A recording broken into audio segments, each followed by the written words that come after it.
Peace be with you. Ashe. I'm Lydia Velasquez, and this is Paranormal Activity for normal people. There are those that walk in the light and speak only of peace, love, and harmony. And then there are the others, the ones that were forged in the fire, the ones that didn't choose the path that they were dragged into, not because they're evil, not broken, but dimensional beings that are chosen to cast out duality. We don't speak about them often because their existence disrupts the spiritual narrative. They're not here to play the role of sainthood or portray that they are holier than thou.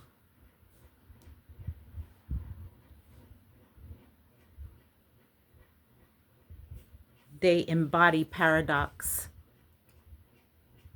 God gives them 7 rare gifts that they have to embody through pain and suffering. If you ever felt like your pain was sacred, then you'll know that it was calling. Like your rage carried wisdom, or you felt empowered when your anger arose, or you saw things when you were upset and the power just came out of you.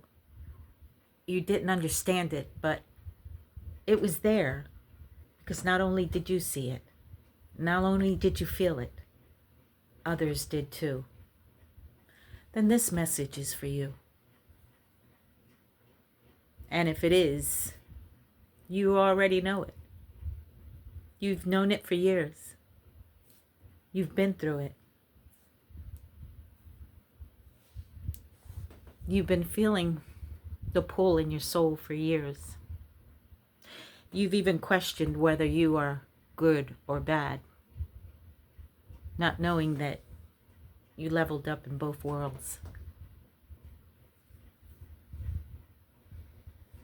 The first rare is power, is something I call powerless rage. This is not anger in the human sense. This is a divine calling that you carry in your soul.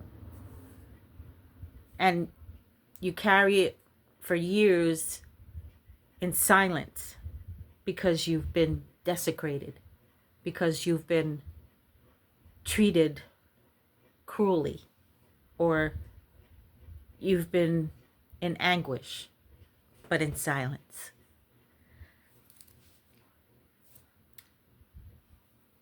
And the dark chosen one feels this. They don't just get mad, they shift timelines. Sacred rage is the force that tops all illusion, that stops all generational curses, that stops everything that was built on lies.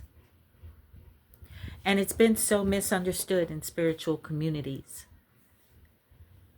which often mistake it for ego or shadow work, or sometimes even evil. But here's the real test. When you feel that fire arise in you, do you suppress it to save face with someone, to fit into the energy that you're in? Do you suppress it so that you won't be noticed, or because you're feeling uncomfortable, or just because you want to be liked? Or do you channel it and you create the action that the power that you create in the rage? It doesn't depend on how loud it gets. It depends on what it awakens.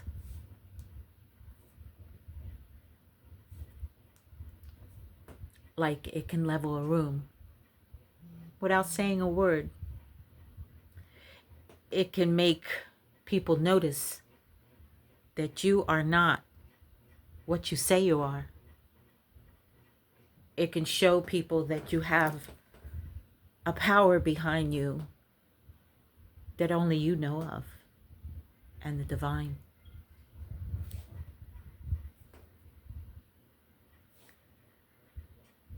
It can heal a bloodline by refusing to erase a normal pattern.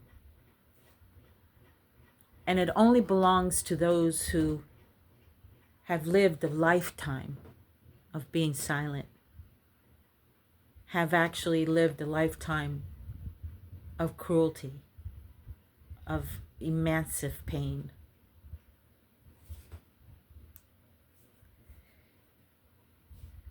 It's not what you think.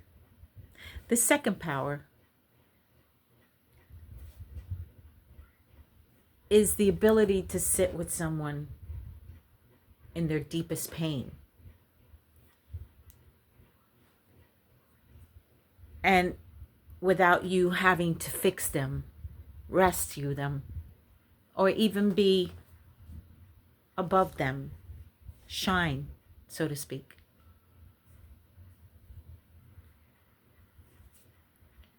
It's like chosen ones often try to uplift others and make you feel comfortable, try to fix something that's broken and only you know that it's broken, or trying to stop the suffering that the individual is going through. Because chosen ones know how to become the container for pain.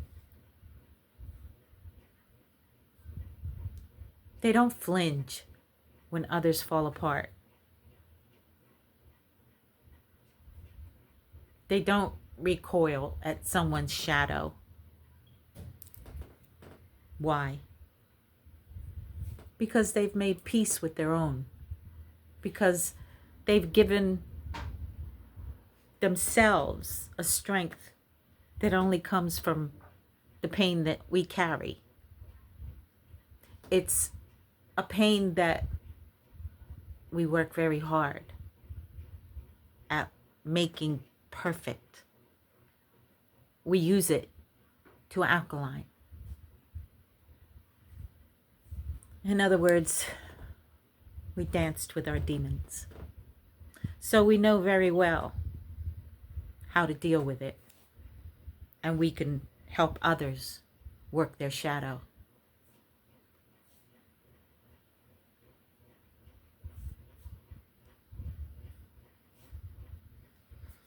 I don't know how to explain it other than sometimes people can't work at something unless they've worked in their inner monsters. And in doing so, they've unlocked a compassion that doesn't come from pity. It comes from recognition. We carry this power. Your ability to break down the person's pain is an ability that not even you know how it happens. But they feel safe in your presence. Not because you offer the light, and you do, but because you offer depth. And in that depth, they find parts in themselves that no one else notices, that no one else can deal with.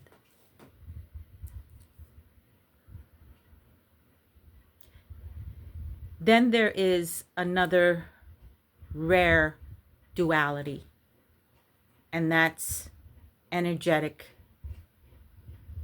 disruption. This is the one that kind of confuses people the most.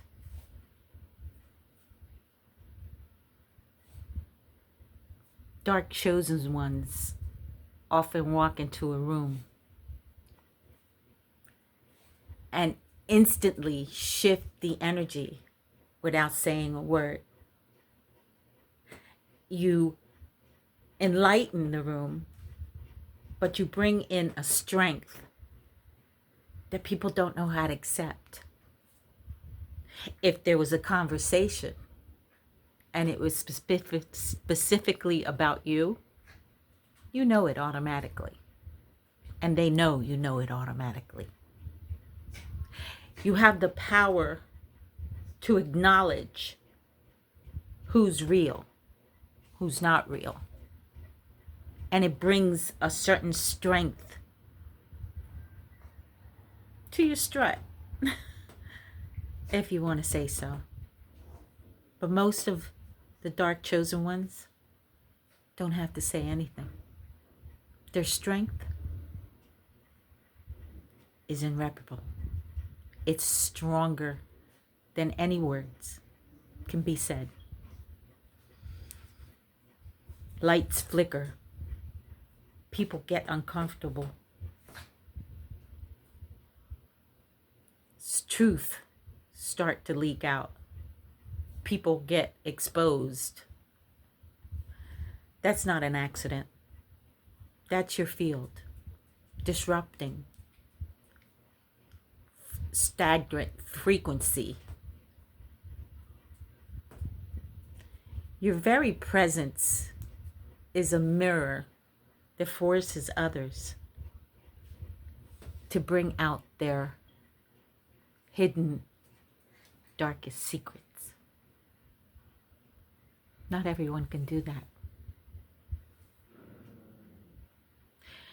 And this is where it gets painful for the dark chosen ones, because people don't like to recognize your strengths. They don't like to acknowledge who you are.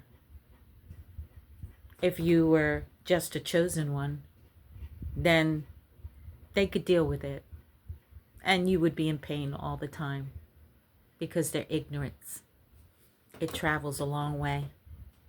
But being a dark chosen one, it reverses. Now, the pain that they carry is something that you can acknowledge.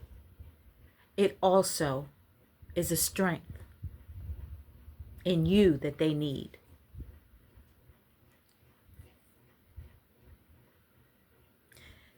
They'll project. They'll call you. They'll try to reach out to you. They'll try to find ways to get your attention. But deep down inside, they know. They know you're not here to comfort them. You're here to wake them up. This power is not glamorous. This power is very lonely. People can't handle our gifts. People can't deal with our strengths.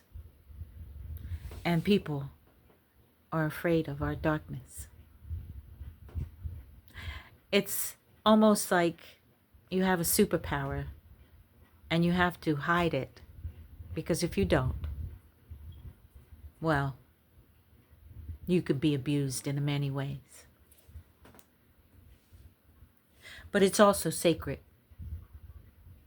because every time you disrupt a lie, or you uncover hidden truths. You give someone a chance to remember who they truly are.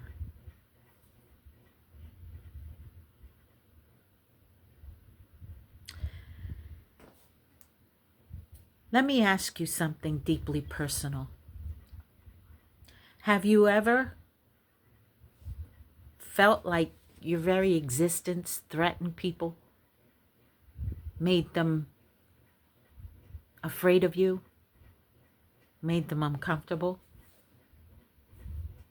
and you don't know why? That's not your imagination. That's not your ego. That's your frequency operating on a multi, maybe even a triple level. You're not just a person. You're a cipher, a code embedded into this matrix by divine intelligence.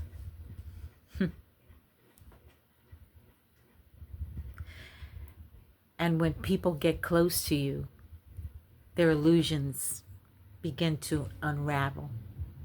Some will run, some will attack. But the rare ones, the ones that are ready, they'll stay because they feel who you are. They need your frequency to acknowledge their shadows.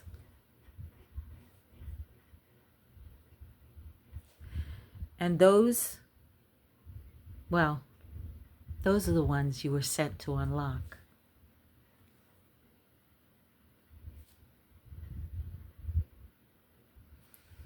There's many people that don't understand these sacred powers, these gifts that God gives the dark chosen ones.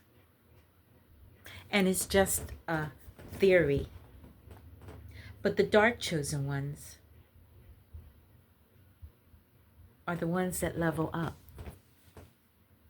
They're the ones that keep you afloat.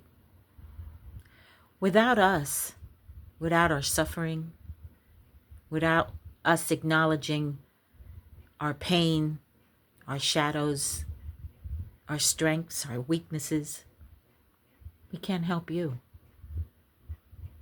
Have you ever said something? And I'm only saying this because it's happened to me, and I know that a lot of people don't acknowledge it. They don't even know how it happens. Shoot, I don't know how it happens. But have you ever said something to someone out of anger? And when you open your mouth to say it, it's not you.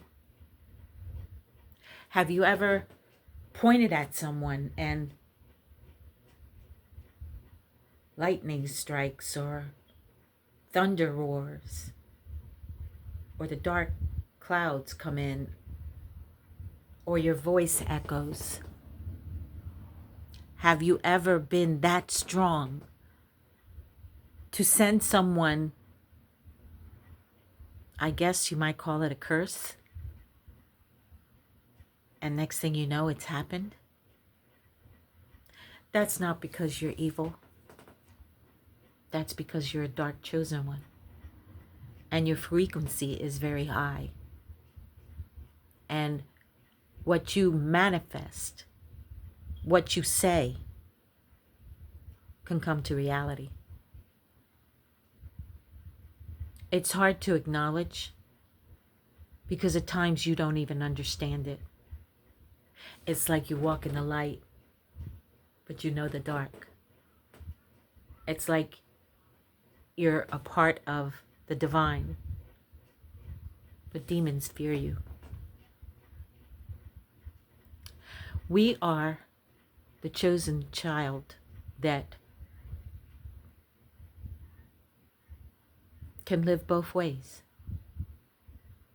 We don't play.